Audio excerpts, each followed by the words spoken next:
Hey there, Danny. I just got your email, so I was just looking at that.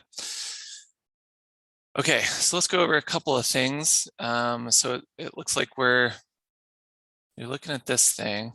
So the 65 right here and right there, that's actually 65, like that's a radius, not a degree. So that's a radius right there of 65. And then we've got some straight lines right there and right there. And we kind of know from these degrees that we've got two different sets of features that are 60 degrees apart from one another. So so this flange is 120 degrees around to this flange, but then this spoke is 60 degrees. It's basically bisecting these. And then this spoke is 120 degrees from the center line of that spoke. So we've got kind of two sets of things, all 60 degrees offset from each other around the circle. So I'll just show you how I laid it out. And hopefully this makes sense. Okay. So I just drew a center circle and then the interior circle there. And then I set up some construction lines here, and then then again over here, and then I dimensioned,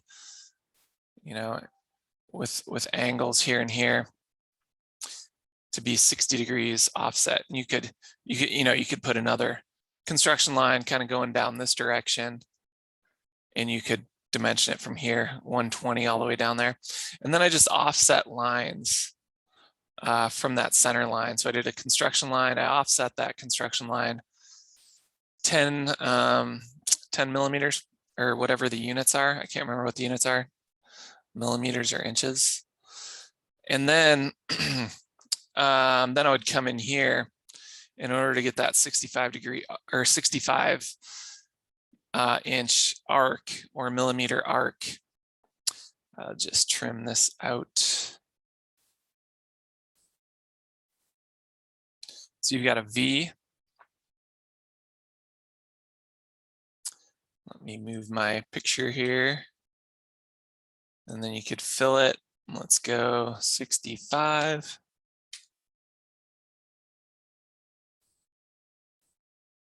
Oops. Okay, 65. And then it forms something like that.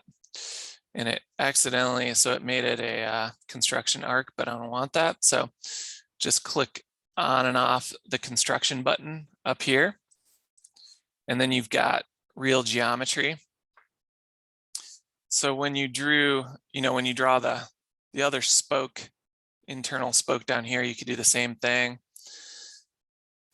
down there. And then, you could do just some things to get this fully constrained, like adding a relationship between the center point and this construction line, like a coincident relationship, stuff like that.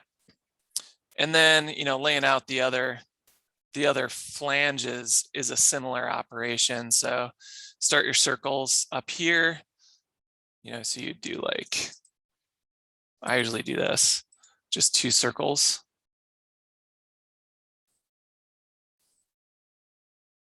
With some concentric relationships. My construction lines are on. Okay, let's turn the construction lines off again. Okay.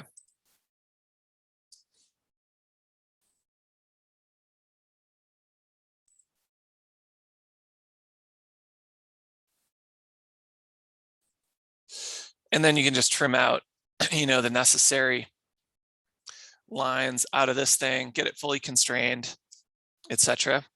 And that should get you where you need to be. So hopefully that helps. And yeah, let me know if you have more questions. Yeah, talk to you soon.